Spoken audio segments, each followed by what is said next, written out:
41-year-old Victor Gunnarsson looked out the window of his small apartment in Salisbury, North Carolina.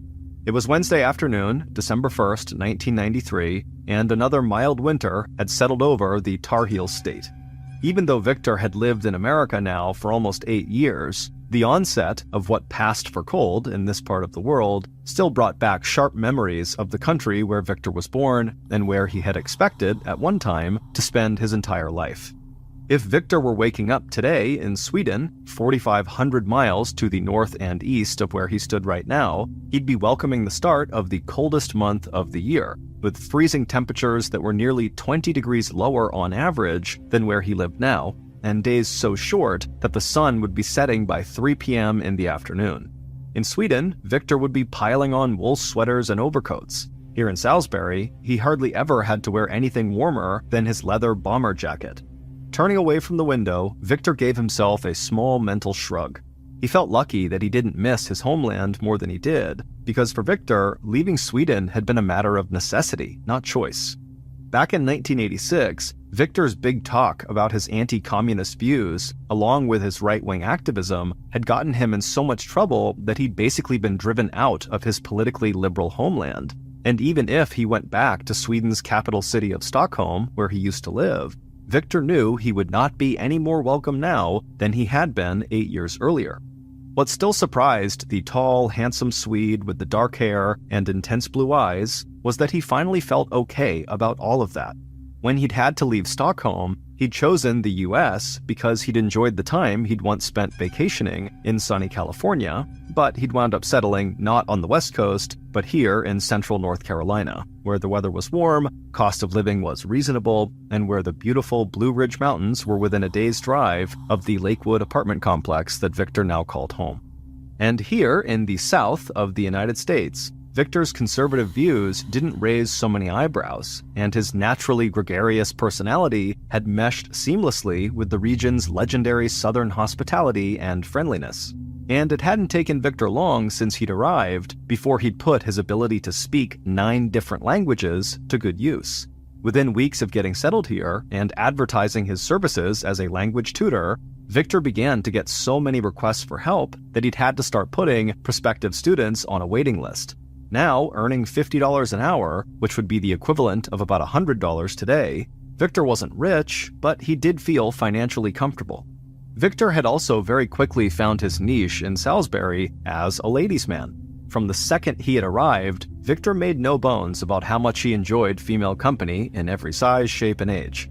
And even after the short but passionate affairs that Victor favored ended, he almost always remained on very friendly terms with his former lovers.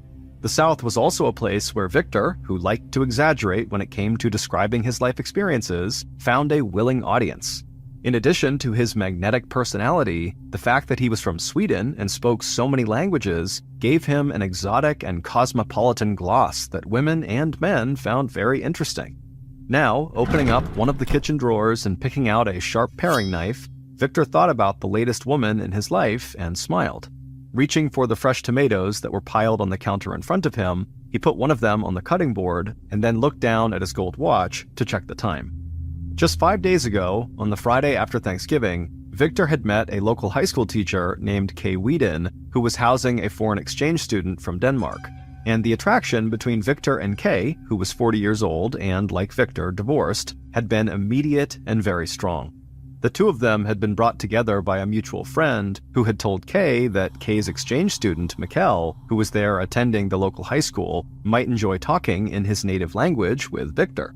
Since that first meeting, Victor and Kay had spent a few more evenings with one another, and while their relationship was still purely platonic, Kay had asked Victor over to her house for dinner tonight so he could meet Mikkel and also Kay's 15-year-old only child, a son named Jason. Victor had been thrilled, and he'd told Kay not to worry about cooking, that he would provide the food, spaghetti with the homemade sauce he was now in the process of making. And if all went well, Victor thought, as he moved through the steps of a pasta recipe he knew by heart, maybe he and Kay, a smart and attractive woman who taught high school English and drama, would become more than just friends. On Friday, December 3rd, Victor got his wish. Victor's homemade spaghetti dinner 2 evenings earlier had been such a success that Kay was eager to move their relationship forward. Victor had hit it off right away with both Mikkel and Jason, and now Kay wanted Victor to meet one of the most important people in Kay's life, Kay's 77-year-old mother, Catherine Miller. Even though she was 12 years past retirement age, Catherine was still working hard as an accounts clerk at W.A. Brown, an industrial refrigeration company that had been a local fixture in Salisbury for more than 80 years. Now a widow, Catherine devoted her spare time to church and volunteer activities, and to playing a very big role in the lives of her grandson Jason and her only daughter Kay. And ever since Kay had moved to Salisbury after her divorce 6 years ago, Catherine had kept a very protective and, lately, a very worried eye on her daughter's love life. Catherine had heard all about an earlier date Kay had gone on back in November with a man named David Sumner, who Kay had met through a, quote, reputable dating agency, end quote. Their first get-together at a local lunch spot was promising, but the dinner date that followed a few days later had turned out to be a disaster.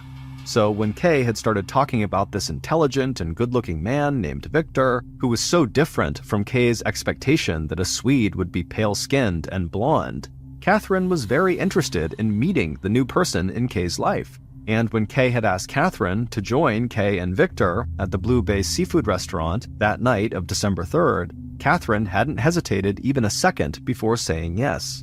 And now, as the three of them sat at a table for four near a window at Blue Bay and placed their dinner orders, Catherine thought that overall, Victor seemed friendly and courteous.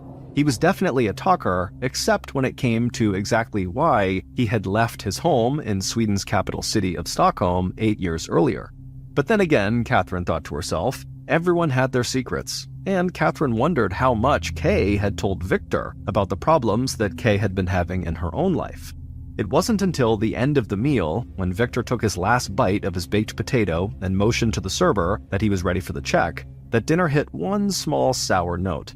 That was when Victor took the money that Catherine had offered to him to cover the cost of her own meal, but instead of giving Catherine any change or refusing Catherine's offer, Victor used Catherine's money to pay the entire tab, and the only contribution he made was to take a few dollars from his pocket and tuck them under his plate for the tip.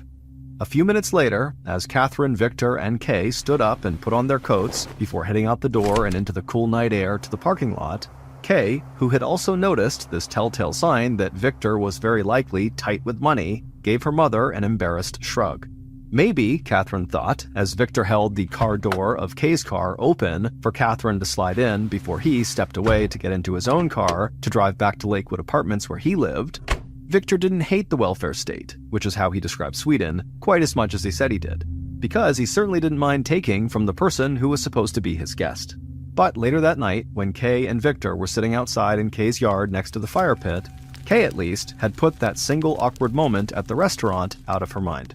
After dropping her mother off at 118 Larch Road and reminding her mom to make sure her alarm system was on for the night, Kay had headed back to her own house to wait for Victor, who had wanted to go to his own apartment and change into more comfortable clothing before coming back to join Kay.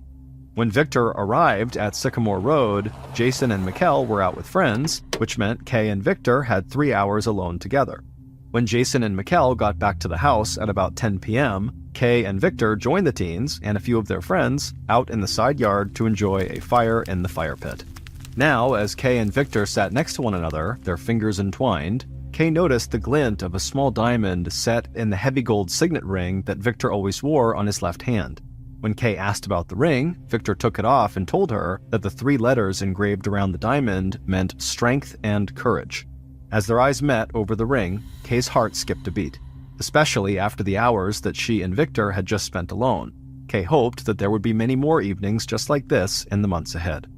Those thoughts were interrupted a few minutes later when Kay was startled by the sight of a car pulling into the end of her driveway. But a moment later, when she saw the car was just using her driveway to turn around and head back the way it had just come, she forced her shoulders to relax. An hour later, at about 11:15, Victor gave Kay's hand a gentle squeeze, then leaned over and told her that it was time for him to go back to his own apartment. And 10 minutes after that, while Jason and his friends were still enjoying the fire, Kay was standing just inside the front door of the house saying goodnight to Victor. After a long kiss, Victor stepped back, smiled, and promised Kay he would call her the next day. Then, as Kay watched, the big man with black hair and intense blue eyes shoved his hands deep into his pockets, walked down the porch steps, and back to his car. 35 days later, and 100 miles northwest of Salisbury, a land surveyor working with a North Carolina state highway crew up in Watauga County was picking his way through the dense woods off Highway 421, near the summit of one of the Blue Ridge Mountains. The Highway Department service vehicles were parked about 300 yards away alongside the edge of an entrance ramp leading onto the Blue Ridge Parkway, a scenic route through the mountain range that was closed at the moment due to uncleared ice and snow. As soon as the surveyor had stepped out of the warm vehicle, the cold mountain air and wind hit him like a fist, but after just a few steps, he had entered the relative shelter of thick trees. As he moved through the snow, the man's eyes swept back and forth across the ground just ahead of him. He didn't want to take any chances that he might miss the iron property marker he was looking for. After making his way around a large clump of mountain laurel, the surveyor stopped for a second to look up and take stock of his surroundings. Directly in front of him was a huge pine tree that had fallen or been knocked over by the wind. Facing the surveyor were the upended and snow-covered roots of the tree.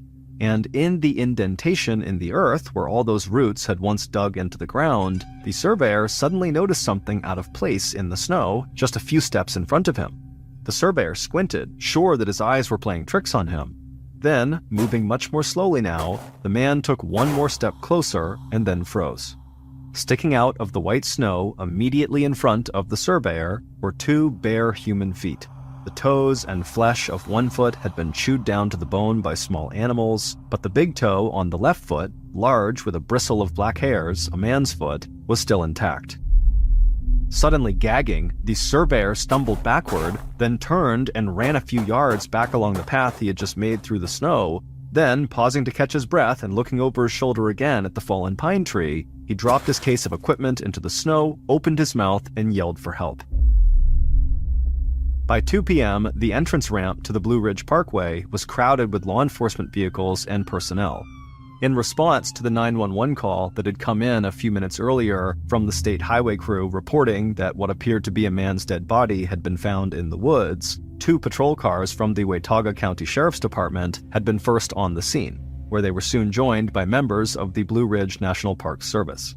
By the time Detective Sergeant Paula May from the Division of Criminal Investigations in the Watauga Sheriff's Department had arrived, the area around the fallen pine tree was taped off, and the surveyor, who had discovered the body under a mound of snow in the shadow of the upended tree roots, couldn't wait to give his statement to police, and then get out of the woods and back into a warm car as fast as possible. Detective May couldn't blame him. The temperature, already well below freezing, was dropping steadily. And this was only the beginning of what the 6-year veteran with the Sheriff's Department knew would be a very long and very cold night. But in this case, the investigator also knew that in this situation, the cold and snow might work to the advantage of law enforcement. The large body that was clearly buried, except for the feet, under a mound of snow near the fallen pine tree had probably been well preserved by the recent cold temperatures. And if decomposition had been minimal, then the body might yield valuable clues about the identity of this person, along with the cause and time of their death. But aside from her assumption, based on the feet and the size of the body under the snow, that the victim was a man, the fact that the victim appeared to be naked raised more questions than answers. It basically ruled out 2 of the more common causes of death out here in the woods, suicide or an accident. And that left the third option, that what she was looking at here was likely a homicide. And that would open the door to a very complicated investigation because murders could be committed for all kinds of reasons and by all kinds of people. And unless police found the man's clothing and some form of ID, there was also the challenge of finding out who this victim was. Detective May knew at the moment there were no active reports of missing people in Watauga County. And even before she left the woods later that evening, she also knew that one of her first tasks would be to check on missing person reports outside of the county, both in the larger region and statewide. Within a few hours of Detective May's arrival, the Watauga County Sheriff had already made a call to the North Carolina State Bureau of Investigation asking for help. And not long after that, the area around the snow-covered body began to fill with members of a state crime tech unit and an agent assigned to work closely with Detective May. It wasn't until after the scene was photographed, sketched, and processed that the medical examiner oversaw the removal of the body. And after one small scoop of snow at a time had been lifted off the corpse, investigators finally got their first look at the nude adult white male who lay underneath the mound of snow.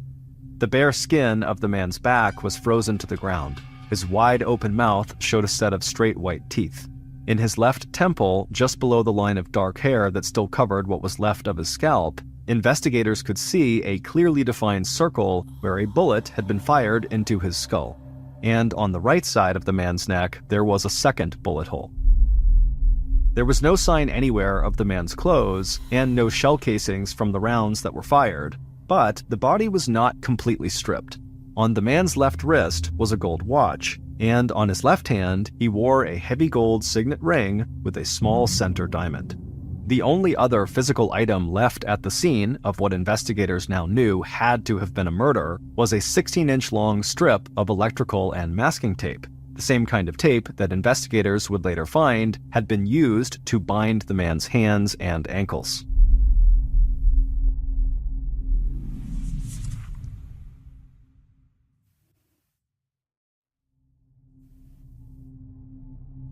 By the next morning, when the medical examiner was preparing to conduct an autopsy on the body found in the woods the night before, Detective May had already made much more progress on the case than she had believed possible when she had first laid eyes on the dead man. In fact, she now believed she had identified their John Doe. The young detective had spent the night before at her office putting out a statewide call for active reports on missing adult middle-aged white males. And within hours, she had gotten a call from the police department in Salisbury, North Carolina, 90 miles to the southeast. The lieutenant told her about a 41-year-old Swedish national named Victor Gunnarsson who had been reported missing by his landlord 23 days earlier on December 15, 1993. Victor's physical description, 41 years old, 6 foot 2 inches tall, 225 pounds, matched what Detective May had seen in the woods. But it was the recent photograph attached to the missing persons report from Salisbury that made the investigator's heart beat faster. The man in the photo with the dark hair and straight white teeth was wearing a gold watch and a heavy gold signet ring that looked exactly like the jewelry she had seen on the dead man in the woods. But it was what the Salisbury investigator told Detective May next, when she asked what else the officer knew about Victor Gunnarsson, that literally took Detective May's breath away. Because, as Detective May was about to find out, Victor Gunnarsson was no ordinary Swedish citizen. Victor Gunnarsson was in fact a major player in a political assassination that had taken place 8 years earlier, an assassination that was still unsolved and still the subject of international intrigue and speculation. That assassination had taken place on the evening of Friday, February 28, 1986, in the capital city of Stockholm, Sweden, when the country's popular prime minister and his wife, unescorted by bodyguards, were walking home from an evening out at the movies. The assassin had walked up behind the couple and fired 2 bullets at close range. The first hit Olof Palme in the back, killing him almost instantly, while the second bullet grazed and slightly injured Palme's wife, Lisbeth. And among the first suspects in that high-profile homicide was Victor Gunnarsson. Known at the time to Swedish police for his right-wing extremist views, Victor had been spotted earlier that same evening in a nearby bar where he had been heard ranting about the Prime Minister's socialist economic and foreign policies. Within hours of the shooting, Victor, who was then 33 years old, was picked up for questioning and then let go, only to be brought back into police custody 2 more times for detention and interrogation. He was finally released after an eyewitness to the assassination could not positively identify Victor as the shooter. But being released from police custody was not at all the same thing as being cleared of suspicion. As long as the case went unsolved, Victor remained a person of interest. As the target of continued surveillance as well as public mistrust, Victor had trouble keeping a job and living a normal life. So, after receiving a settlement for wrongful detention from the government, Victor decided it was time to leave Sweden and start a new life in America, where he eventually settled in Salisbury, North Carolina. Within days of Detective May's discovery, Swedish officials were able to confirm that the fingerprints taken from the man found in the North Carolina woods did match those of Victor Gunnarsson. By that time, the autopsy report had also come back. The contents in Victor's stomach, which included bits of potato skin, showed that he had probably eaten dinner about 4 hours before his death. The medical examiner had also determined that Victor had been bound with masking and electrical tape and confirmed that Victor had been killed execution style with 1 bullet to the head and 1 to the throat. The cause of death immediately ignited speculation in the US and in Sweden that Victor himself had become the victim of an assassination, and that his death must be related somehow to the 1986 murder of the Swedish Prime Minister. But as detectives in both Watauga County, where Victor's body was found, and in Salisbury, where Victor lived, began to work the homicide case together, what increasingly drew their attention wasn't just Victor's link to an 8-year-old political assassination, it was Victor's link to Salisbury resident and high school teacher Kay Whedon. What made that link interesting to detectives was the fact that Victor was not the only recent homicide victim who had lived in Salisbury and been a part of Kay's life. By now, results from Victor's autopsy, coupled with information detectives had gathered from Victor's friends and neighbors and from Kay herself, had helped police narrow the date of Victor's actual death to early December, probably around December 3rd, which was when Victor had gone out to dinner with Kay and eaten the baked potato, bits of which were later found inside of his stomach. And it was just a few days after December 3rd, on December 9th, that Kay Whedon's mother, 77-year-old Catherine Miller, had also been murdered. And like Victor, she had been shot twice in the head at close range. So, even as Detective May and law enforcement from the state and Salisbury Police Department continued to track down any information they could about Victor's political activities here in the United States, investigators also focused their attention on finding out all they could about Kay, the one person who represented the strongest link between 2 very similar brutal homicides that claimed the lives of 2 Salisbury residents. By the time Detective May joined forces with Salisbury investigators in mid-January, Salisbury police had already discovered that Kay herself also appeared to be in potential danger. Since Victor's disappearance and the death of her mother, Kay and her son Jason had both become the targets of telephone calls and letters accusing Jason of involvement with local drug dealers and threatening both mother and son with physical violence. When Kay sat down with investigators to tell them about her relationship with Victor, she told detectives that she had been crushed when Victor had not followed through on his promise to call her the day after their dinner together at the Blue Bay restaurant on December 3rd. But any worry or hurt Kay had felt about Victor's sudden silence and apparent disappearance, and any concern over the apparent stalker or stalkers who had started sending these awful letters and calling her and her son at all hours to threaten them, had been totally blotted out of her mind when she received the terrible news on December 9th that her mother had been murdered. That was the morning that Catherine's body had been found by a coworker from W.A. Brown, who had been so concerned that Catherine was late to work that he went directly to her home on Larch Street to make sure she was okay. When the coworker had stepped into Catherine's kitchen, he'd been horrified to find Catherine slumped in a seated position on the floor, her back against a white refrigerator and the top of her head blown off. After ruling out both Kay and her son Jason as suspects, police concentrated first on interviewing Catherine's friends and coworkers. Even though Catherine's house had a security system installed, there was no sign of forced entry, which made police believe the older woman must have known her attacker and opened the door to let them in. But after finding zero evidence that anyone close to Catherine would want her dead, police turned their attention again to Kay, thinking that Catherine's murder might be connected to something going on in Kay's life, or to someone close to Kay. People of interest had included Kay's former boyfriend, a Salisbury police officer named Lamont Claxton Underwood, who worked as a resource officer at Salisbury High School, as well as other men like David Sumner, who Kay had dated after she broke up with Officer Underwood and before she met Victor Gunnarsson. But no matter how hard they probed, detectives couldn't find any physical evidence to link anyone in Kay's circle of friends and acquaintances to the murder of Catherine Miller. But after the discovery of Victor's body, investigators in Salisbury had additional leads to follow. It looked to Detective May and Salisbury's lead investigator Don Gale like Victor Gunnarsson must have been kidnapped from his home in Salisbury and transported, probably by car, up to Watauga County where he was actually killed. But even after circling back to Officer Underwood, who had re-entered Kay's life as a friend after Kay's mother had died, and who had access to firearms, police still came up empty.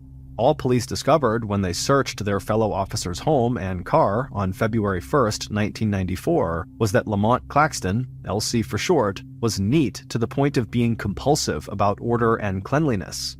As for a connection between Victor's murder and the assassination of Sweden's prime minister in 1986, that lead also petered out. Years before, Victor had apparently cut his ties to any right-wing extremist groups, and state and local police in North Carolina could not find one scrap of evidence among Victor's personal belongings or information gathered through interviews with his associates that related in any way to the death of Prime Minister Olof Palme. By the fall of 1994, 11 months after Victor Gunnarsson disappeared from his apartment in Salisbury, all the main characters in the unsolved murders of Victor and also Catherine Miller had started to move on with their lives. Kay, unable to stand being so close to the home where her mother had died, sold her house on Sycamore Road and moved to a new home 5 miles to the south, and the harassment that had terrorized her and Jason stopped. Both Kay and Elsie Underwood each had new romantic partners, and no one had stepped forward to claim a $50,000 reward offered by North Carolina's governor for information leading to the arrest and conviction of Victor's murderer, just as no one in Salisbury or Watauga County responded to a police bulletin asking for information about the .22 caliber weapon used to kill Victor, or the .38 caliber weapon used to kill Catherine. It wouldn't be until the fall of 1995, almost 2 years after Salisbury's 24,000 residents had been shaken to the core by those two homicides, that Watauga County Detective Paula May and Salisbury Detective Don Gale would get the news they had been hoping for, news that would once again shine the international spotlight on Victor Gunnarsson. On Wednesday, October 11th, an analyst for the North Carolina State Bureau of Investigation placed a call to Detective May at her office up in the northwest corner of the state. After almost 2 years of reviewing the evidence and material samples that had been collected in the course of the Victor Gunnarsson investigation and finding nothing that would ID the murderer, the forensics expert had been ready to give up. But as he packed away one particular piece of material, he made a completely unexpected discovery. And using a brand new tool for analyzing DNA, the agent now believed he knew who had kidnapped and killed Kay's one-time boyfriend, Victor. Based on the results of that DNA test and the information investigators had gathered over the last 2 years, here is a reconstruction of what happened to Victor Gunnarsson on the night of December 3rd, 1993, and what happened to Catherine Miller 5 days later on the night of December 9th. It was right around midnight, and the moon was covered by clouds when Victor's killer turned into the parking lot at Lakewood Apartments and spotted Victor's big gray Lincoln Town Car parked right in front of Unit 910. The killer smiled at the lighted window of Victor's apartment. That was good. That meant the big Swede was still awake. Pulling the burgundy-colored Monte Carlo sedan in as close to Victor's unit as possible, the killer rolled to a stop and turned off the engine. Before leaving the car, the killer checked that they had everything they needed. Then there was the soft clunk as the car door closed, and then the quiet slap of footsteps as the killer walked to the front door of Victor's unit and rang the bell. A moment later, there was the sound of movement inside the apartment, then the doorknob turned, and the big friendly Swede suddenly appeared standing right inside. But the expression of puzzled welcome on Victor's face didn't last long. As soon as the door had opened, the killer was on the move, crowding Victor further back into the house and pulling out the .22 caliber pistol borrowed from a friend. Before Victor even had time to wrap his mind around what had just happened and who was standing inside his home, Victor was being forced out the door of his apartment, bands of tape covering his mouth and binding his hands tightly behind his back. Prodding Victor ahead of him to the Monte Carlo, the killer popped open the trunk and forced Victor to climb inside the cramped compartment, before quickly wrapping Victor's ankles together with more strips of electrical and masking tape. Then there was another clunk as the killer closed the trunk and stepped around to the driver's side, hopped behind the wheel, and turned on the engine. The killer paused just long enough to take a few calming breaths before easing slowly out of the apartment complex, the door to Victor's unit still open. The drive north from Salisbury to the intersection of Route 421 and the Blue Ridge Mountain Parkway took about an hour and 45 minutes. Coming from the rear of the car, the killer could hear the sound of Victor kicking at the top and sides of the trunk and the occasional scrape of something hard that sounded like metal on metal. As the killer approached the entrance ramp to the parkway, they slowed down, pulled over, and then parked the car. Here in the mountains, the edges of the road gave way almost immediately to thick, dense forest. And at this time of the year, when the parkway closed due to winter snow and ice, it could be months, or never, before anyone wandered into these woods. Which was good because that meant the killer could finish this thing without hiking more than 300 or 400 yards into that black tangle of branches. Another calming breath, and the killer had gotten out of the driver's seat, closed the car door, and walked to the trunk. All the thumping and scraping had stopped. Time to pop the trunk, cut the bindings around Victor's ankles, and bring part one of the killer's plan to a close. A few minutes later, after forcing Victor to walk ahead at gunpoint up a slight hill, the killer skirted around the edge of a thicket of mountain laurel, then ordered Victor to stop walking. Facing them was the upended root ball of a fallen pine tree. Backing Victor into the shallow depression just in front of the snow-covered roots, the killer ordered Victor to strip off all of his clothes. Then, the killer wrapped a strip of masking and electrical tape around Victor's forehead. Pressing the barrel of the .22 against the tape on the left side of Victor's temple, right at the hairline, the killer pulled the trigger. Once Victor had fallen backward into the snow, the killer crouched down and quickly fired a second shot through the right side of Victor's throat. A moment later, and the killer had picked up the two spent shell casings and was pulling off the tape from around Victor's mouth and forehead and hands, and adding the strips with their incriminating load of DNA from Victor's hair and skin to the pile of Victor's clothing. As the killer's adrenaline rush started to wear off, the killer was suddenly shaky and very eager to get out of the dark woods. With any luck, no one would ever see Victor Gunnarsson again. The winter, snow, cold, and wild animals who would scatter his bones all over the forest would make sure of that. As the killer gathered up trace evidence and stood to walk back out to the road, the killer never noticed the 16-inch-long strip of masking and electrical tape they had dropped close to Victor's bare feet. 5 days later, Victor's killer was ready to complete the second part of their plan. All the risks were worth it, because after this, the killer was sure that the life they had wanted and planned would finally be within reach. So, on the evening of December 8, 1993, the killer knocked at the front door of Catherine Miller's house at 118 Larch Road. The single-story brick ranch was set far back from the road, so anyone driving by would have a hard time recognizing the person who stood with their back to the street at the top of the front steps. After the killer called out and identified themselves, the door opened. Catherine looked surprised and not completely pleased, but she still stepped back to allow her visitor inside. With the same wave of excitement the killer had felt entering Victor's apartment a few days earlier, the killer now pushed quickly into Catherine's living area. The sooner this was done, the better. Pulling out the gun, this time it was a .38 caliber revolver, the killer forced Catherine through the front of her house to the kitchen out back. There was a pan of beans for Catherine's dinner heating on the stove, and a copy of that day's Salisbury Post newspaper lying on the kitchen table. Catherine had turned, and then with no place left to go, she came to a stop with her back pressed against the refrigerator. Then, as the killer closed the distance left between them, Catherine stumbled, slipped, or simply slid down the door of the refrigerator until she was in a sitting position on the floor. Then, standing next to her, the killer fired 2 bullets down into the top of Catherine's head, sending fragments of bones, scalp, and hair in a spray along the floor and ceiling, and leaving a fan of blood spatter against the white refrigerator door. Stepping back, and careful to avoid stepping in any blood, the killer spent a few minutes staging the house to look like Catherine had been the victim of a robbery gone wrong. But the only thing of any value that police would find missing was Catherine's purse.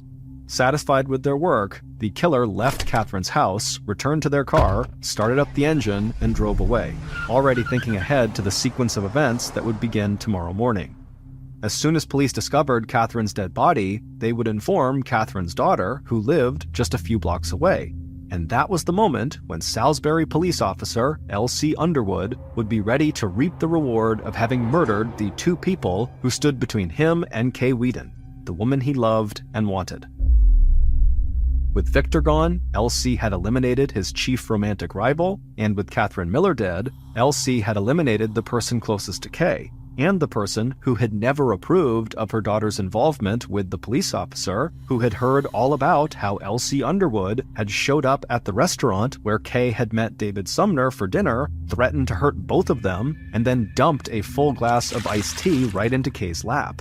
Now, with Victor and Catherine dead, not only would L.C. become Kay's indispensable man, L.C. was also the only person who could put an end to the harassment that had made Kay's life miserable ever since she had broken off her engagement to him a little over 1 year earlier. That part would be easy, since it was L.C. himself who had been Kay's stalker all along, sending her those threatening letters he had typed on a typewriter at his work office, and arranging for an ex-convict L.C. knew to harass Kay by phone. Just as it had been so easy for L.C. Underwood to drive by Kay Wheaton's house on the night of December 3rd, when Kay and Victor sat holding hands together outside by the fire pit, turn around in the end of her driveway and take down the license number of Victor's car, then call up a buddy on the police force to run the plates and give L.C. Victor's home address. And not only had L.C. been able to use the power of his badge to help commit murder, his job as a police officer would allow him to keep an eye on the investigation into both deaths and stay one step ahead of investigators. But what L.C. Underwood did not expect when he killed both Victor and Catherine was that despite his mania for cleanliness and sanitizing a crime scene, he would leave behind 3 critical pieces of evidence that would eventually lead to his arrest. It would turn out that even before Catherine Miller had been murdered, Salisbury police, who were investigating Kay Wheaton's reports that someone was harassing her, had already developed evidence that Kay's own ex-boyfriend, L.C. Underwood, was also Kay's stalker. Police had seized the typewriter ribbon from L.C.'s work typewriter at the local high school where he was a resource officer. That typewriter ribbon was the first piece of critical evidence that would eventually tie L.C. to murder. On that typewriter ribbon, police found words that appeared in the letters of harassment that Kay had shown police. Even though Kay herself had refused to believe that L.C. could be her stalker, when Kay's mother, Catherine, was murdered, L.C., who had been vocal about his run-ins with Catherine, quickly became investigators' primary suspect. But it wasn't until Victor Gunnarson's body was discovered, naked and dead up in the Blue Ridge Mountains, that police were able to collect the second and third pieces of evidence that would send L.C. to prison. When police searched L.C.'s house back in February of 1993, almost 2 months after Victor's disappearance, they found a roll of electrical tape that they were later able to identify as the same kind of tape as the strip of tape that police found at the scene of Victor's murder. And during that same search, in the trunk of L.C.'s Monte Carlo, there were boot prints and scratches on the underside of the lid.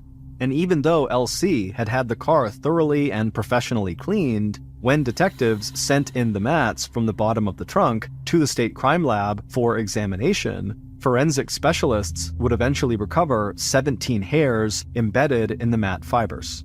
The call that Detective Paula May had received on October 11, 1995, was confirmation from the North Carolina State Bureau of Investigation Crime Lab that DNA from all 17 of those hairs found in the trunk of L.C. Underwood's Monte Carlo were a match for Victor Gunnerson.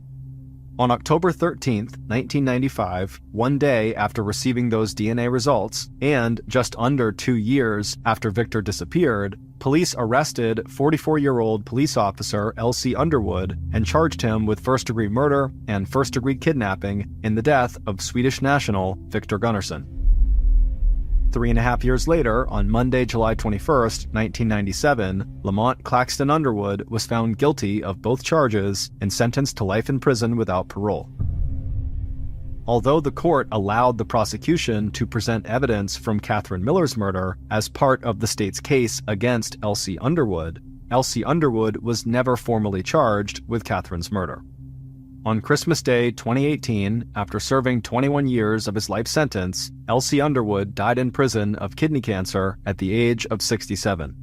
In June 2020, 34 years after Viktor Gunnarsson was questioned as a possible suspect in the assassination of Sweden's Prime Minister Olof Palme, Swedish prosecutors announced that they had finally solved the puzzle of who really did shoot Olof Palme. According to prosecutors, the man, who had no connection to Viktor, was a professional graphic designer who had put himself forward at the time of the assassination as an eyewitness to the Prime Minister's death. As for Viktor Gunnarsson, twice in his life, the big talker with the big smile was in absolutely the wrong place at absolutely the wrong time. His first piece of bad luck, when he was in a bar nearby the place where Olof Palme was gunned down, resulted in Viktor's persecution and his move to the United States. The second piece of bad luck, when he met Kay Whedon, a woman he would date for less than a month, resulted in Viktor's death.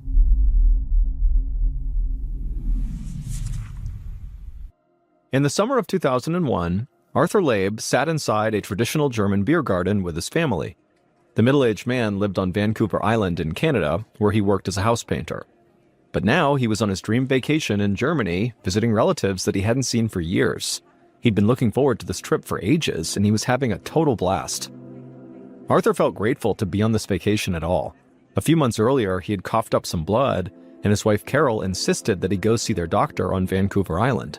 The doctor would tell Arthur that he was worried about lung cancer since Arthur had been a smoker when he was young. Thankfully, Arthur's chest x-rays and follow-up testing indicated he didn't have cancer, and his doctor said that it was fine for Arthur to go to Germany and enjoy his trip. And his cough actually cleared up completely a few days before he left for the trip. Arthur took a big swig of his beer and then thought about how great it felt to sit down and relax after a full day of walking all over the city. The walking was actually the only part of the trip that Arthur was not enjoying. They'd been on their feet so much that his lower back was starting to hurt. And so Arthur made a mental note to stop by a pharmacy on the way back to the hotel for some pain relievers or maybe a hot pad. Arthur took another big sip of his beer and then looked around at all the other tourists crowded into the beer garden. Then he nodded his head at the polka band in appreciation and then settled in, enjoying a sunny afternoon and the warm glow of a nice German beer. 2 hours later, the sun had sunk behind the trees, and Arthur stood up from the table to head back to the hotel. As he got to his feet, a shock of pain burst through his lower back. Arthur immediately sank back into his seat, very surprised. Then he tried to stand again, but every time he moved, a burning pain shot through his back and up his spine. Carol was surprised that her husband couldn't stand and asked what was wrong. Arthur told her he just needed to breathe for a second, but after a few minutes, the pain was still shooting up his back. And every time he tried to stand up, the pressure on his back was blinding. Finally, he just shook his head and told Carol he did need to go to the hospital. Something was going on with his back. She nodded, then asked their son-in-law, Brian, to run and grab their rental car. 15 minutes later, Arthur sat in the front passenger seat as Brian drove towards the hospital with Carol and Arthur's daughter, Jenny, in the back seat. Every time the car hit a bump, Arthur gritted his teeth in pain. Arthur could feel a brutal headache coming on too, and he wondered if the way he was feeling now had anything to do with that nasty cough he had back home. Finally, the car turned a corner, and Arthur saw the hospital up ahead, and not a moment too soon, because right at that moment, Arthur's vision had begun to blur, so he was leaning his head against the headrest and closing his eyes. He felt hot and achy, and his forehead was dripping with sweat, and by the time the car actually stopped, Arthur felt delirious. In fact, Arthur barely noticed as his car door opened and 2 hospital staff reached in to help him stand up. An hour later, Arthur opened his eyes and realized he was lying on his side in a hospital bed with an IV drip in his arm. Slowly, the beige room came into focus. He could hear the whirring and beeping of machines in the room, as well as conversations drifting in from the hallway. The room suddenly felt chilly, and Arthur hoped that his fever might be breaking. His headache was getting less intense too, and for the first time since arriving at the hospital, he felt like he could actually think clearly. Arthur looked down towards the foot of his bed, and he saw Carol speaking to a middle-aged doctor in a very quiet voice. When Carol noticed Arthur was awake, she smiled at him, But Arthur knew his wife well, and he knew the look she was giving him was her putting on a very brave face. Something clearly was wrong. At this point, the doctor turned to Arthur and introduced himself as Dr. Gent. He told Arthur that while he was unconscious, they'd performed a spinal tap so they could examine his spinal fluid for potential infections, and the lab work had just come back. Dr. Gent kept a neutral expression as he told Arthur that his spinal fluid had a high white blood cell count, which indicated that his body was fighting an infection. Dr. Gent suspected that Arthur had a very serious condition called bacterial meningitis, which meant that the membranes that protected his brain and spinal column were swelling. He explained that meningitis is a potentially life-threatening infection, but they had already started Arthur on antibiotics, so he should make a full recovery. Arthur felt overwhelmed by everything the doctor was saying, and he just wanted to know how long it was going to be before he felt better again. But before he could ask any questions, Dr. Gent told him to try and rest. He was going to be in the hospital for a few days at least. A week later, Arthur's daughter, Jenny, was getting ready to go to work on Vancouver Island. Jenny had decided to fly back to Canada while her father was still in the hospital, but she couldn't stop worrying about him.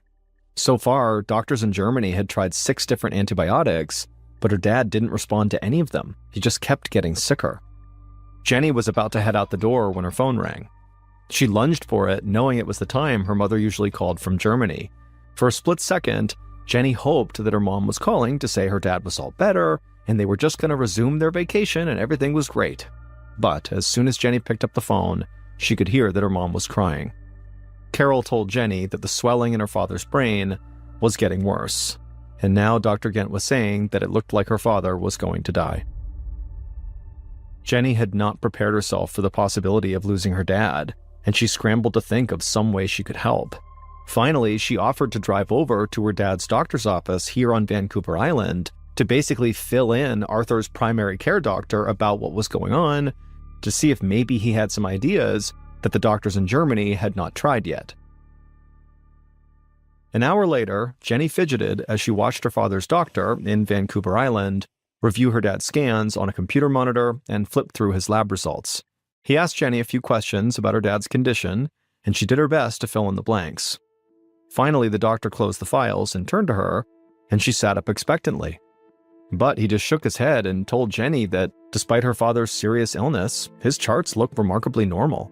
The doctor told her that her dad was in good health when he left for Germany. He might have picked up a bug while on the trip, but his infection should be responding to antibiotics by now. Jenny begged the doctor to please just look one more time, and then Jenny held her breath as the doctor did pick up the lab results and looked them over one more time. Then Jenny noticed the doctor's expression change, like something had just occurred to him. Then he leaned in and he told Jenny there was one possible but highly unlikely explanation. Jenny asked him to please tell her. At this point, her family was willing to consider anything. So the doctor explained that several weeks ago, her father's blood work had shown no signs of lung cancer, and they had rejoiced. But lost in the excitement was some less positive news. Arthur's blood had tested positive for a fungal infection called Cryptococcus. A lot of people get Cryptococcus, which had existed on Vancouver Island for years. But it's usually harmless, and most people's immune systems fight it off easily. It's only dangerous for people with compromised immune systems. And Arthur's immune system at the time was fine, so the doctor didn't even tell Arthur that he had this fungal infection. Jenny asked if this fungus could cause meningitis, and the doctor nodded, but only in extremely rare cases. However, if her father's meningitis was caused by a fungal infection, he would need completely different medications than what he was receiving in Germany right now. Antibiotics cannot stop a fungal infection. If Jenny's father had fungal meningitis, that would mean that for the past few days, the treatments Arthur was receiving in Germany were doing nothing. Jenny tried to stay calm as the doctor placed a call to the hospital in Germany. If they started Arthur on antifungal medication right now, he might survive. Jenny just hoped they weren't too late.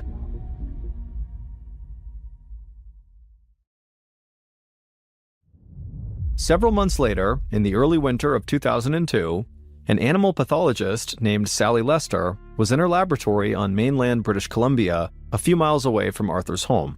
She slid a glass slide under her microscope then bent down over the eyepiece to take a look. The slide she had put under there contained tissue from the carcass of a dead porpoise that had washed up on the beach on nearby Vancouver Island. Dr. Lester focused her lens on a tiny cell that looked like a boiled egg. This kind of cell had become a familiar sight to her over the past year. These odd egg-shaped cells had been sent to Dr. Lester from veterinary clinics all around Vancouver Island. A growing number of sick dogs and cats were showing up at vet clinics with shortness of breath and discharge running from their noses. In more serious cases, the animals were having seizures. Some had mysterious lumps on their heads, and all of the animals had pockets of pus called abscesses below their eyes. Veterinarians had sent in samples of the abscess tissue to Dr. Lester so she could examine them in her lab, and every time she'd found these little yellow cells that looked like boiled eggs. She knew what the cells meant, that the animals were infected with Cryptococcus, a fungus that grew on Vancouver Island. It was common for animals and humans alike to contract Cryptococcus by inhaling the spores floating in the air. Humans and animals rarely got sick from these spores. In fact, Dr. Lester usually saw no more than maybe 6 to 10 animals with Cryptococcus infections in a year. But recently, vets on Vancouver Island had been sending her about 10 cases every single month. Dr. Lester was stumped about what could be causing the number of these infections to rise so quickly. Then, porpoises began washing up on shore, which had given Dr. Lester a very eerie feeling. Dead porpoises should rarely wash ashore, but now it was happening every few weeks. And when she began reading the porpoise autopsy reports, she started feeling even more unnerved. The porpoise's lungs had been riddled with inflammation from pneumonia. Their organs were swollen and covered in flower-like tumors. And now, as Dr. Lester looked at the slide, she realized that all this damage was being caused by a Cryptococcus infection. The porpoise's blood was loaded with the fungus. Dr. Lester sat back on her stool, feeling a knot starting to form in her gut. She knew how porpoises would have contracted the Cryptococcus spores. Since spores are airborne, the fungus would have floated out over the ocean and settled on top of the water. The porpoises would have inhaled the spores when they came up and broke the surface to breathe. What she didn't understand was why the number of cases was increasing now. Something weird was definitely going on. And then Dr. Lester had a chilling thought. If more animals are getting fungal infections, maybe more people are too. After all, we all breathe the same air. Dr. Lester picked up the phone to call the British Columbia Centre for Disease Control. She knew it was now time to get the human infectious disease authorities involved. Half an hour later, Dr. Murray Fife hung up the phone on his desk at the British Columbia Centre for Disease Control. He was the organization's head epidemiologist, and he had been absolutely swamped lately. And now, after speaking with Dr. Lester, he needed a moment to consider what she had told him about this potential outbreak of fungal infections on Vancouver Island. Dr. Fife wanted to get feedback on Dr. Lester's concerns from a colleague who lived on Vancouver Island. So he picked up the phone again, this time to call the Vancouver Island Health Authority. The microbiologist who picked up said very matter-of-factly that Dr. Lester was right. There was a definite increase in human Cryptococcus infections on Vancouver Island, but not among the patients they would normally expect. Usually, it was just people with compromised immune systems that got sick from Cryptococcus, but lately, healthy adults were getting sick from the fungus. It was bizarre and basically unheard of. It made no sense to Dr. Fife. Cryptococcus fungus had been on Vancouver Island for years, so why was it suddenly so dangerous now? He worried that something about the fungus itself was changing, and he wondered if it could even be stopped. A few days later, Dr. Fife sat in a conference room totally surrounded by piles of hospital records and feeling completely exhausted. For the last week, he and a scientist at the University of British Columbia named Karen Bartlett had been combing the region's hospital records in hopes of finding other Cryptococcus infections. His eyes hurt from hours spent reading, but they still had not figured out when the number of infections had begun to rise. Dr. Bartlett cleared her throat and looked up while holding a file above her head. Dr. Fife raised his eyebrows as she explained that this file, was the oldest human case she'd found. It was from over 2 years ago, the beginning of 1999. The patient had been in good health when Cryptococcus made her sick, just like a lot of the recent cases. A few minutes later, Dr. Bartlett gasped and handed Dr. Fife another file. It was the medical records of a lively 45-year-old mother who had started to feel lousy just a few months ago in the fall of 2001. By the time the doctors tested her for Cryptococcus, the fungus had infected her brain and she died shortly after. Dr. Fife was shocked. He'd never heard of Cryptococcus killing an otherwise healthy adult. Even Arthur Labe, who'd been on death's door in Germany last summer, he'd recovered from his infection after receiving antifungal treatment. Suddenly, the stakes in their investigation seemed much higher. Not only were healthy adults contracting Cryptococcus, but the fungus was now, apparently, deadly, and Dr. Fife had no idea why. A week later, Dr. Fife was back at his desk, feeling both amazed and horrified at the unfolding health crisis.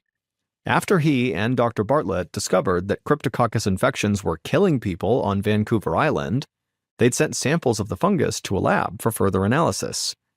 And now Dr. Fife was staring at the test results, and they weren't at all what he expected. The fungus that was infecting the animals and the people on Vancouver Island was an entirely new kind of Cryptococcus fungus than what had been on Vancouver Island for years. Under the microscope, analysts could tell that the new Cryptococcus was a completely different species from what residents were used to. But the new strain should never have been in Vancouver Island. The newcomer strain of Cryptococcus is typically found in the bark of eucalyptus trees in Australia and other warm places. It had never been seen so far north, and especially not in a cold and damp climate like Vancouver Island. Dr. Fife wondered how a tropical fungus got so far north. There were hardly any eucalyptus trees on Vancouver Island, which meant that Dr. Fife had no idea where the fungus was hiding, or how it could even survive in this environment. Dr. Fife called Dr. Bartlett to explain the alarming lab results and admit he had no idea how to find this toxic new fungus.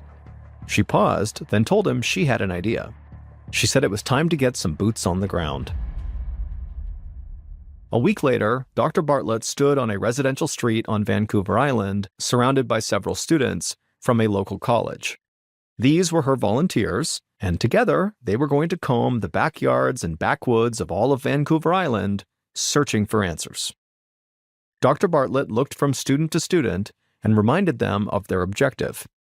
They would dig up soil samples and swab tree barks in the hopes that they would capture the new strain of Cryptococcus in the wild. Each student nodded and said they understood. So Dr. Bartlett divided them into teams. She sent 2 teams to collect samples around the neighborhood. Then she led her group to the first house on the street where the owner was expecting them. Dr. Bartlett was pleased to see that the homeowner, who was a middle-aged woman with tanned and sun-worn skin, was waiting in the garage. Dr. Bartlett waved as she and her volunteers walked up the driveway, and the woman led them around into her backyard. Dr. Bartlett had selected this house for a very specific reason. The homeowner, the woman, had survived a recent Cryptococcus infection. Dr. Bartlett hoped that the fungus might be found somewhere in this woman's immediate environment, but failing that, Dr. Bartlett thought that by interviewing this woman and other survivors, once she knew what they all had in common, she could use that information to track down the source of the fungus. Dr. Bartlett nodded to the students, and they fanned out into the backyard. She watched as they stooped over flower beds and scraped bark off trees, and while the students went to work, Dr. Bartlett interviewed the woman who lived there. Dr. Bartlett asked the woman where she went on a daily basis, and the woman listed off popular nature trails she liked to hike, beaches she frequented, and also the friends and family that she visited most often. Eventually, Dr. Bartlett had asked all her questions, so she thanked the woman for helping and then tucked her notes into her satchel. Then, once all her students were done taking their samples, Dr. Bartlett led them down the street to the next house on their list. A few days later, Dr. Bartlett sat in a conference room at the British Columbia CDC, going over her notes while she waited for Dr. Fife. Dr. Bartlett was feeling frustrated. After canvassing what seemed like the entirety of Vancouver Island, none of the samples that she or her volunteers had collected had come back positive for spores of this new type of Cryptococcus. And her interviews with all these survivors had led nowhere too. The only thing the infected people on her list had in common was that they all lived on Vancouver Island, which of course made it impossible to pinpoint where the spores were actually coming from. They could be anywhere on the island. A few moments later, Dr. Fife walked into the office with a grim look on his face. He told Dr. Bartlett that somebody else had just shown up at a Vancouver Island hospital with a Cryptococcus infection, which brought the total of people infected to 30 so far. Dr. Bartlett had this nagging sense that the situation, which was already bad, could actually still get much worse. The summer of 2002 was approaching, and she was worried that there could be an explosion of cases as the weather got warmer. She stood and began pacing the room, racking her brain for ideas. Dr. Fife leaned against the doorframe, scratching his chin. But then Dr. Bartlett stopped pacing. She turned to Dr. Fife and asked if he'd be up for a lot of hard work and a lot of late nights. He laughed a little because he always did late nights and they always worked all the time, but Dr. Bartlett could tell, he was up for more. So Dr. Bartlett explained what she had in mind. Since her interviews with infected people had failed to get the information they needed, she suggested they start talking to the owners of infected pets. There were so many animal cases that there might be an overlap in the animals' daily schedules. It was a long shot, but there was a chance that it would help them pinpoint where the fungus spores were coming from. Dr. Fife nodded and asked Dr. Bartlett if she'd like some coffee. If they were going to spend the next few weeks driving all over Vancouver Island interviewing hundreds and hundreds of pet owners, they would need a lot more caffeine. A week later, Dr. Bartlett climbed out of her car and knocked on the door of a house on Vancouver Island. A broad-shouldered woman with big brown eyes answered the door, and Dr. Bartlett followed her into the kitchen. This was the 24th pet owner that Dr. Bartlett had interviewed in person, so at this point, she basically had her questions memorized. She began by asking where the pet owner regularly took her dog. And the woman gave predictable answers, like hiking trails and restaurants and friends' houses. Except this time, the broad-shouldered woman also mentioned a place called Rathtrevor Beach Provincial Park. That name stuck with Dr. Bartlett through the rest of the interview because other pet owners had mentioned it as well, and so Dr. Bartlett felt like that place might be worth looking into. About 36 hours later, Dr. Bartlett met her student volunteers at Rathtrevor Beach and told them to swab everything. And 2 weeks after submitting those samples, Dr. Bartlett and Dr. Fife had a startling realization. Fir trees all over Rathtrevor Beach tested positive for the new deadly fungus, and so the air in this park contained huge quantities of spores. And once Dr. Fife and Dr. Bartlett looked into this park further, the explanation for why this was became clear. Because of its location, the weather at Rathtrevor Beach was unlike the rest of Vancouver Island. It was warmer and enjoyed a drier, more Mediterranean climate. In other words, it was the perfect place for a fungus that prefers the warm, dry air of Australia rather than the typically chilly and wet Canada. So anybody who stopped at that park or just lived near it would have been breathing in these spores day in and day out. And most of the people who had contracted this infection were eventually found to have gone into or near this park. In the summer of 2002, Dr. Fife posted signs at Rathtrevor Beach Park warning people about the danger posed by this fungus. However, the park was not closed because Dr. Bartlett and her students eventually found spores in several other spots on Vancouver Island as well. So they realized there was really no way to actually contain the outbreak because clearly it basically had spread all around the island. Between 1999 and 2006, 165 human cases of Cryptococcus infections were reported in British Columbia. In total, 8 people died. As for Arthur Laib, he recovered from the disease once his hospital in Germany put him on that antifungal medication, and he was ultimately able to return to work, but his wife Carol says he's not quite as active as he used to be. Nobody knows how this fungus arrived on Vancouver Island, but the spores can live on surfaces for many, many years. So it could have been transported by humans or wind currents coming up from the tropics, or even by porpoises that migrated across the ocean. Today, scientists are still working to find a way to prevent this infection, But currently, most scientists think there's really nothing we can do until humans and animals just naturally develop immunity to the disease. On the afternoon of August 2nd, 1998, a 48-year-old 6-foot 6-inch tall hiker named Mike Turner stopped for a moment and took his bottle out of his backpack and took a sip. Mike was standing in a cluster of trees on the side of this mountain about 11,000 feet up, inside of an area in Wyoming called the Fitzpatrick Wilderness. The Fitzpatrick Wilderness is easily one of the most visually striking places in the entire world. It's like all of the extremes of nature kind of collided together in this one place. You have these massive, 13,000 foot tall snow-covered mountain peaks, you have glaciers, and then right below them, right at the base of these huge mountains, are all these lush green fields full of tall grass and flowers and animals running around and little streams and lakes. I mean, it's absolutely picturesque. In fact, some of the pictures of this area, they look fake. They're so ridiculous. But the real reason the Fitzpatrick Wilderness was known as this unbelievably beautiful place was because really it went kind of untouched by people because it was so hard to get to. I mean, basically the only people who stepped foot in this very surreal landscape were really experienced outdoors people like Mike Turner, because it took a lot of know-how just to get to this area and to survive in this area. This is a very, very rugged place. But Mike Turner was not content just going to the Fitzpatrick Wilderness. He really wanted to experience the true nature of this area. And so what he was doing while he was out there was hiking off trail. And so he's in this totally remote place, hiking around in an area that was not even marked on a map. Now, to anybody who has not done any compass and map navigating out in the wild, this might seem totally reckless. And to a degree, it sort of is. But it's something that people totally have a knack for. I can speak from my own experience. When I was in the military, we did a lot of compass and map navigating, like in the backcountry in Alaska and also in California. And I was terrible at it, but I can tell you some of my classmates definitely had sort of like an innate skill to understand where they were in relationship to terrain features.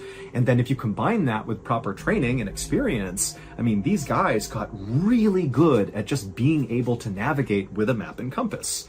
And so Mike was one of those people that really was an excellent navigator. And so walking off trail like this in such a remote place was sort of routine for him. Now, Mike was not some full-time adventurer. This was something he did that was sort of a passion for him. His job was he was a reverend at a Christian church in Idaho, and he had been for 10 years. And Mike loved being a reverend. He loved his congregation, and his wife Diane and his 3 kids, he had 2 daughters and a son, they were all super involved in the church. I mean, it was a great thing. But at the same time, being a reverend was a lot of work, a lot of responsibility, and a lot of stress. And a way that Mike had found to kind of cope with that growing stress of being a reverend was to go out hiking. He actually found, sort of ironically, that when he was out in nature hiking, he felt closer to God than when he was inside of his church preaching. And it was because he sort of looked at the world as this grand gift from God. And imagine being in the Fitzpatrick Wilderness, looking at this unbelievable terrain. I mean, it looks like, God made this. I mean, who else could? This is so strikingly beautiful. And so with that as context, on this particular day that Mike had stopped to sip water 11,000 feet up on this mountainside, this was actually the 4th day of a 9-day pre-planned solo hike through this wilderness that Mike had been planning out for over a year. Now, even though Mike was a very skilled hiker and backpacker and survivalist, he knew doing any sort of really long solo hike came with a whole bunch of risks that only really come if you're solo hiking. The biggest risk being that if you get into trouble when you're out on a solo hike, well, you're all alone. So you better have a really good plan for what you're going to do if you get into trouble. And so Mike had come up with a great plan. He had spent that whole year mapping out this off-trail path he was going to take over these 9 days. It was a 60-mile trip through the Fitzpatrick Wilderness, and he drew out basically exactly where he expected to go on a map, and he gave that map with all the different coordinates and exactly where he'd be on each day to his wife, who also was a very enthusiastic hiker. And he told her, on the 9th day, you're going to meet me at this spot at the end of the 60 miles at noon on this 9th day right here, and I will meet you there and you can take me home. However, that plan had changed on that 4th day as Mike was sipping his water on the mountainside. And only Mike knew it because he had no way to communicate back to his friends and family. Cell phones were very primitive at the time, so he couldn't just call somebody. I mean, basically, if he deviated his plan, He was the only one who would know. Now, the reason why Mike, on the 4th day of this 9-day trip, decided to alter his course made a lot of sense. So even though Mike was technically solo hiking, he was not actually alone. With him was the family dog named Andy, who was a very good-natured black lab mix who loved going hiking. And over the course of the previous day and then into this 4th day, he and Andy had been up at elevation at about 13,000 feet, walking on some icy parts of the mountain, and Andy's paws were getting really raw from kind of walking on the jagged ice. And that day, on the 4th day, Mike had noticed Andy was whimpering and struggling to keep up when normally Andy was super energetic and running all around. And he knew that, my course that I'm supposed to be going on for the next few days is going to be going all through these mountains with all this ice. And I don't think Andy can keep up. He's not going to be able to do it. And so he had decided to side skirt the mountains to avoid the ice. And even though this path was definitely going to take him a little bit longer, it would still bring him to the same destination, to that same pickup spot where his wife and his family would be waiting for him. Now, Mike understood that by deviating his route, not only would his family not know, like they would have no idea where he was, but also this secondary route he'd be taking to save Andy's paws was going to take a little bit longer than the intended course would take. And so he knew he was not going to be there at the time he said he would. So he was not going to be there at noon on the 9th day. It was going to be maybe the 10th day or beyond. But Mike had planned for this contingency. He had brought extra supplies specifically if he had to extend his journey.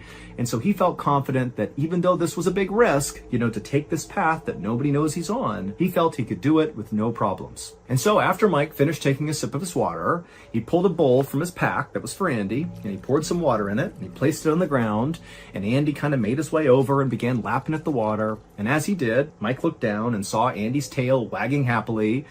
And Mike felt confident, seeing how much better his dog was already doing, that this was definitely the right decision. Taking this secondary route was definitely the way to go. But as Mike waited for his dog to finish drinking, Andy suddenly stopped and then lifted his head up with his ears perked up like he had sensed something. And then before Mike could stop him, Andy just took off running into the trees and disappeared. Now, Andy was a playful dog that periodically kind of ran around on the hikes like this. But remember, Mike is out in the backcountry and he's deviated his path. He needs to be really sure of where he is. He can't afford to make mistakes here. And if Andy just goes rogue and he has to go chase after him, the opportunity to get turned around or lost, or maybe come in contact with some big predator that maybe Andy has sensed, were pretty high. And so Mike grabbed the bowl and took off running into the trees after Andy. And after going into those trees, he emerged on the other side, Mike did, and suddenly he was hit with this incredible view, kind of looking down towards this lake.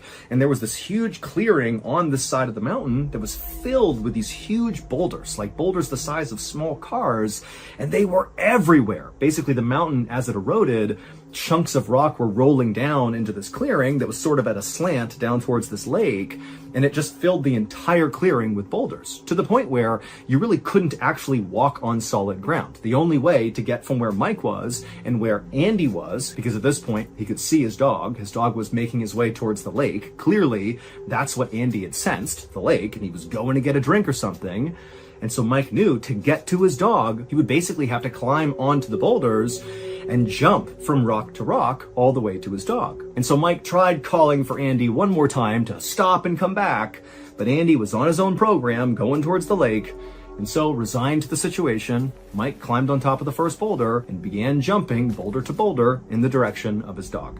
1 week later, on the afternoon of August 9th, Mike's wife, Diane, along with her 3 kids and some family friends, stood at the start of a trail called the Big Sandy Trail, which was the designated meeting spot where Mike said he would meet his family at the end of this 9-day journey. And as Diane stood there at this meeting place, she kept anxiously checking her watch. Mike was late, and not just a few minutes late. He was a full 24 hours late. Mike was supposed to be there on the 8th at noon, and now it's the 9th, and he's still not here. But remember, Mike is a guy that did stuff like this fairly regularly. He was very competent out in the wild, and everybody knew when he went off on this journey that, of course, there was some variability to when he would actually arrive at the meeting place. Despite Mike saying, "I'll be there on the 8th at noon," Diane and her friends and family all sort of felt like, well, I hope he's there at noon, but realistically, he might be, several hours or maybe even a day late, and that's okay. And so the day before, when he didn't show up at noon, people were anxious, but they were okay. Now, 24 hours later, and still Mike has not shown up, there's no trace of him, Diane and her kids and the family friends, they were starting to worry. And in fact, before Mike left on this trip, he told Diane that if for some reason he does not show up on the 9th, so 24 hours after he said he would be there, and it's past 4 o'clock on the 9th, this is the trigger point, that Diane should call the authorities and assume something is wrong and send out a search party. And so Diane is checking her watch on the 9th, and soon enough, it's 4 p.m., Mike's not here, 4:05, 4:10, 4:15, still no Mike. And even though she knew her husband said, now it's time, go get the authorities, she just couldn't bring herself to do it. She felt like it's such a huge to-do if you get a search party organized out here. I mean, that's a massive effort, super expensive. And she felt like the second she told authorities that like Mike would come walking out of the wilderness with a big story to tell and a big apology for being late. And so she convinced herself that, you know what, give him one more day, I'm sure he's bound to show up. But the next day, on the 10th, when still there was no sign of Mike, that morning, Diane did go to the authorities and she reported Mike missing. And just as she expected, a massive search was launched for Mike. But you need to keep in mind here that again, Diane and the searchers and everybody besides Mike has no idea that he has altered the path he was on. And they're going to be searching this massive expanse of wilderness that even with the best of conditions, knowing exactly where someone is on their route, I mean, it's so hard to find people out here. I mean, it's totally rugged. Things are obscured from view, from the air, from the land. There are areas you can't even get to. There's predators out there. I mean, this is a dangerous thing to be doing. And again, they don't know he's not even on that path anymore. He's deviated. And so, despite helicopters in the air, horseback teams out in force, hundreds of volunteers combing the area looking for Mike, nobody found a trace of him. And after 2 weeks went by with this huge search producing nothing, they finally had to call it off. And so, of course, Mike's family is just unbelievably devastated. They have no idea what's happened to Mike. 5 days later, so 5 days after the end of the official search, we're now at August 28th at this point, a couple of backpackers were hiking through an area in the Fitzpatrick Wilderness that was actually about 17 miles away from the last known sighting of Mike Turner. Now, that was not when he went through the trees and saw the boulders. This was around the time Mike literally began the 9-day epic journey. Somebody had seen him in one area, and so where these two backpackers are is about 17 miles away from there. And so these two backpackers, they were aware that Mike Turner was missing because there were flyers up all over the place around the outside of the Fitzpatrick Wilderness at the beginning of all the trailheads and in town and all over the place. So they were aware of this, aware that Mike was missing and his dog was missing. And as they're just sitting there taking a break, this totally emaciated, ragged-looking black lab came out of the tree line, whimpering and looking like it was on its last legs. It was Andy. And right away, these backpackers knew that's the missing dog. And so they lured the dog to them with granola bars, and Andy came up and he ate, they gave him water. And just so you know, Andy would survive and make a full recovery. And so after these backpackers have Andy in their possession, they immediately contacted authorities, who then got in touch with Mike's family and said, hey, we found Andy. And so you can imagine the absolute roller coaster of emotion Mike Turner's family is going through. Now that they hear Andy is okay, Andy's come out of the forest, they're thinking, oh my goodness, maybe Mike is okay too. Maybe Andy can lead us back to where Mike is. Mike is this totally skilled survivalist. He's got to be alive out there.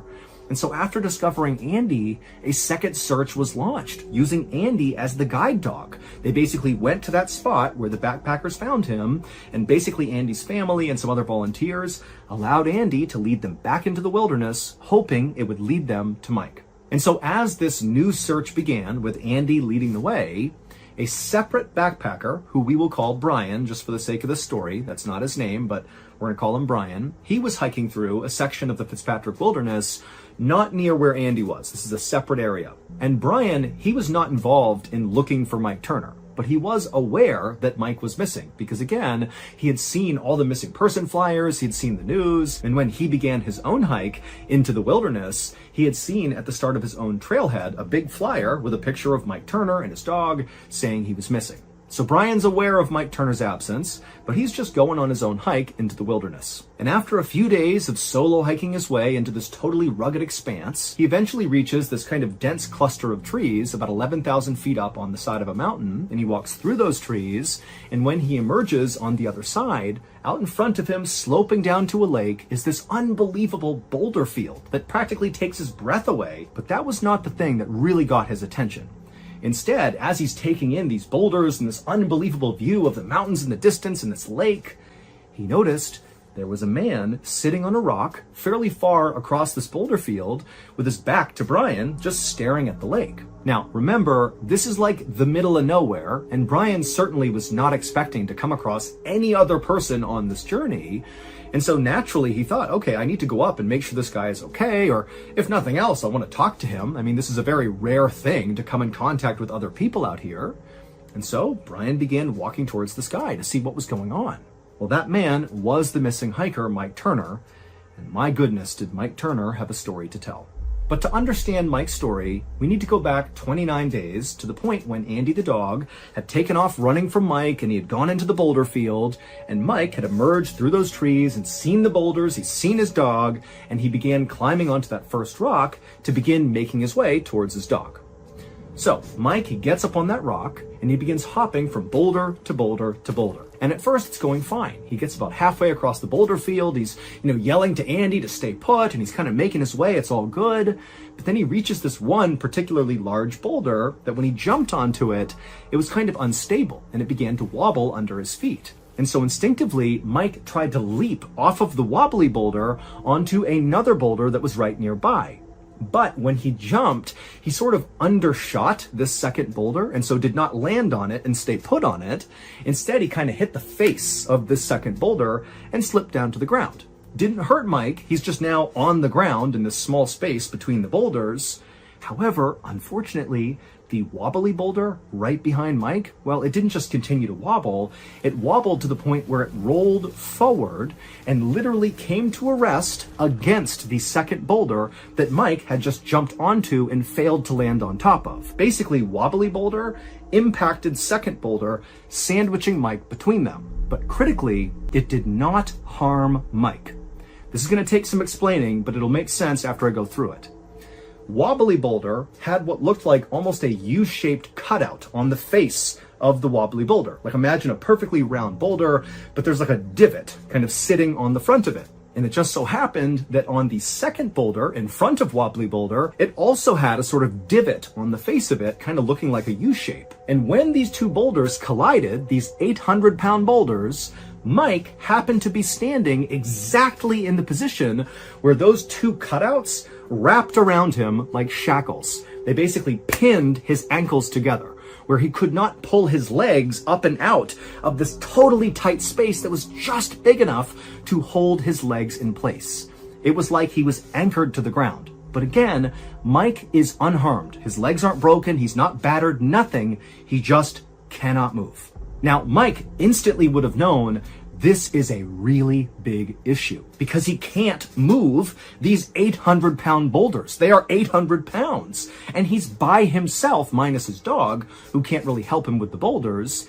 And so Mike immediately just jumps into, oh my goodness, I have to find a way to somehow just move these boulders, even just a millimeter, a centimeter would be enough to free his feet. And so he pulled off his bag, and one by one, he pulled up every piece of equipment he had, including his camera tripod and his stove and whatever he had. And he did everything he could to try to pry these stupid boulders off of him, but they would not budge. And so after 2 hours of trying in vain to free himself, it dawned on Michael that he was not going to be able to free himself. The only way he was getting out of here is if somebody found him and rescued him. And so Mike, doing his best to stay calm, he pulled out his journal he had brought along for this trip in order to detail, his closeness with God and, what he was learning throughout this journey. And he began documenting what happened to him to include, why he was in this boulder field, what he was doing when he got stuck, how he wound up in these sort of granite shackles, so to speak. He also very clearly in his writing was very much putting his faith in God to get him out of here. He wrote in his journal on this first day, 2 hours into this predicament, I am in your hands, Lord. I don't know what I may face. The idea being, I don't know what's going to happen to me, but my faith is in you. I know you will help me through this. And so after writing this initial entry, Mike turned his attention to survival. Like, not trying to push the boulders off, but trying to survive amidst the boulders as long as possible. And so he pulled out his blue sleeping bag and kind of wrapped it around himself to insulate himself. He got out his stove, and there was some snow in reach, and he began putting snow in his stove and melting it to create water. And he also pulled his tent flap over the top of him. I mean, he was basically setting up camp inside of these boulders. And that first night must have been absolutely horrifying. I mean, the temperatures dropped down to near freezing, even though during the day it was over 100 degrees Fahrenheit. But that night he's in this horrible position, just trapped with his own thoughts, just hoping and praying that, God was going to get him out of here. The next day when Mike woke up, he wrote in his journal some more, and he began detailing his biggest fears.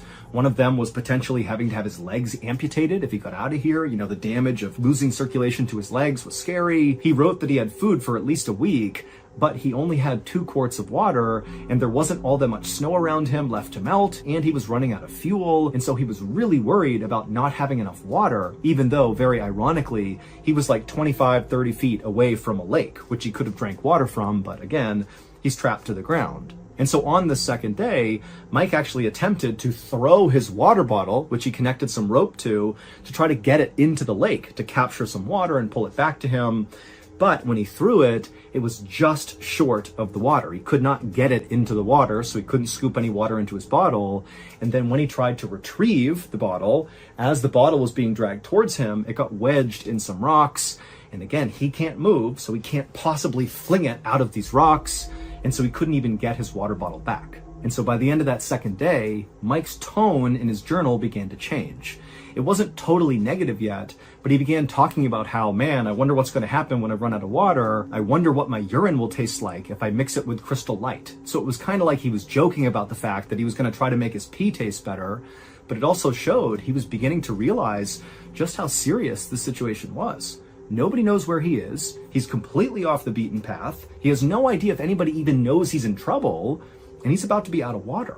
The next day, so the third day of being trapped inside of these boulders, Mike would once again begin writing in his journal. And his tone seemed a bit more optimistic, despite the fact that he has not solved, this water crisis he's about to face. He's down to his literal last quart of water.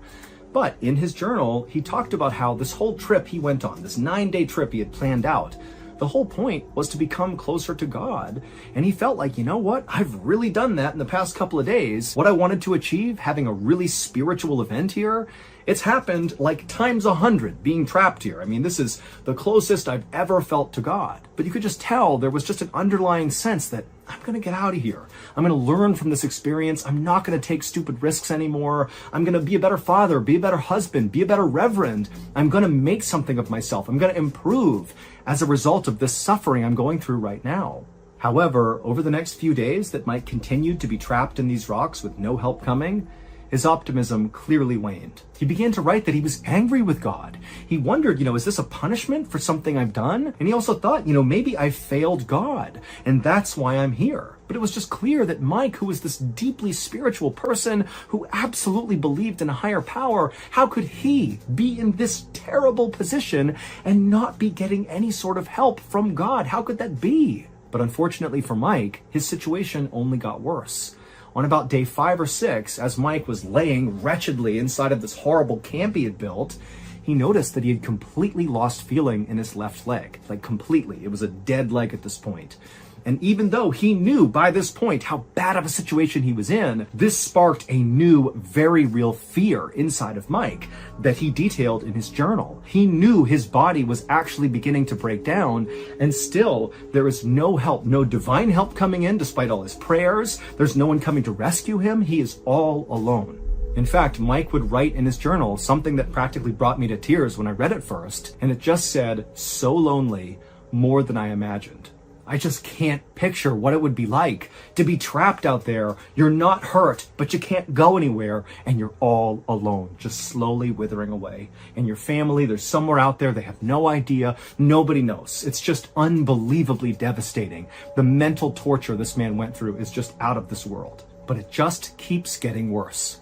Day 6, day 7, Mike at some point actually dropped his journal, and because he can't actually reach it anymore, he just picked up whatever objects he had and continued writing on them, like his pocket Bible, and then also there was an instruction manual for his stove, and he would write in the margins, and his writing just continued to get more and more pessimistic and sad.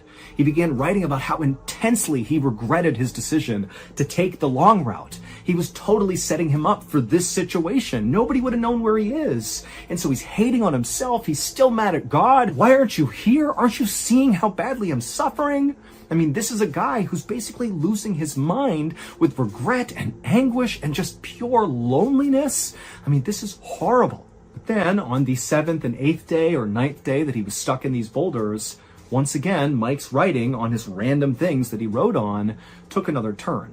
Not only was his writing becoming more and more illegible, because he's literally dying here. I mean, his body's breaking down. He's exposed to the sun all day, and then at night it's freezing cold. He's not having any water. He's drinking his urine. He's got no food left. He can barely write. His writing begins to talk about his family and his children. At this point, Mike must have known the end is near. And so all he had was just the thoughts of his family. He began wondering, what his kid's life were going to be like in the future, because obviously the implication here is he knows he won't be there to see it. He'll be dead. And then in some of the last entries he would make, it was obvious that really Mike had turned back to God. Now he was back to approaching God with open arms. He was no longer upset or questioning God's plan. He was just ready. He actually wrote in his journal, "Fill me with peace, Lord. May my conditions not deny my love for you." And then he wrote, "I'm ready to die, though I'm missing my family." And then in his final entry, which must have been on the 10th day of his predicament, Mike's writing was basically completely illegible at this point because he's right on death's door. And even though you can't really tell what he wrote, at the end of this final entry, it says, "Love, Dad." It was like he was saying his final goodbye to his family. Then Mike took off his wedding band and he placed it on the rock next to him because he knew once he died and decomposed, the ring would fall off his bones and be lost in the rocks below. And he clearly wanted his family to have that wedding ring, so he placed it on the rock and then he prepared to die.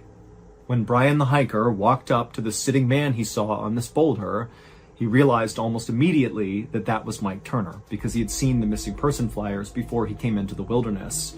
And so knowing this is the guy they're looking for and knowing he couldn't move him, he covered him up and then he took Mike Turner's wallet, which contained his ID, and then as fast as he could, Brian the hiker made his way back to the beginning of the trailhead and contacted authorities. I will say it took Brian almost 3 days to contact authorities, and he was going as fast as he could, retracing his steps. So that really gives you a sense of really just how remote of an area Mike was in when he passed away. And then also, it would turn out that Andy the dog, who was leading that secondary search, he wouldn't find Mike before Brian would.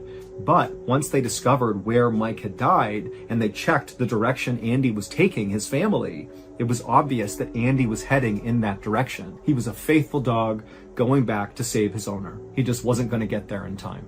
And to close the story out, making it even more tragic, on the day that Mike left his wife Diane and his 3 beautiful children to begin this 9-day trek, after he left, Diane received a bouquet of flowers in the mail that Mike had sent that he knew would arrive after he had left.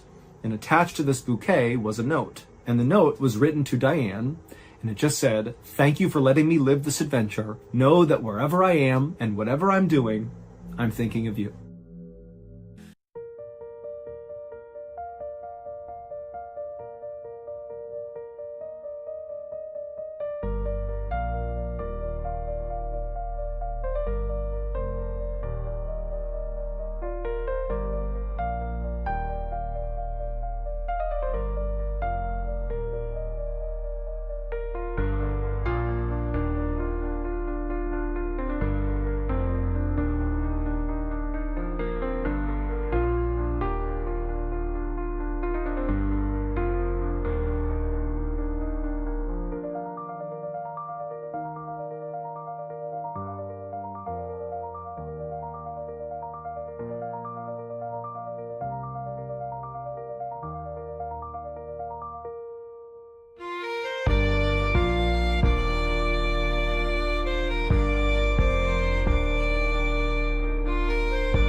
Hello, all you fans of the strange, dark, and mysterious. As many of you may already know, we always have merchandise for sale at shopmrballen.com. But in addition to the year-round offerings that we sell on shopmrballen.com, periodically we'll do a big limited-time merch drop. And we have a new one right now. Dropping today is the new Lungy Most Wanted line. This amazing Lungy themed drop will have a t-shirt, also a tank top available, the Most Wanted Lungy design, as well as some cool stickers. But you gotta act fast because these things sell out quick. All our limited edition drops historically sell out pretty much right away, like first week, if not less. So again, just go to shopmrballen.com and get yourself some sweet, sweet Lungy Most Wanted merch. And if you're wondering, what the heck is he talking about? What is this lore around Lungy and the Most Wanted thing they're talking about? What is that? Well, you need to tune in to my next live stream on YouTube to hear that, or if you're listening to this post my live stream, just go ahead and click on the live tab on YouTube and you can find the video that explains the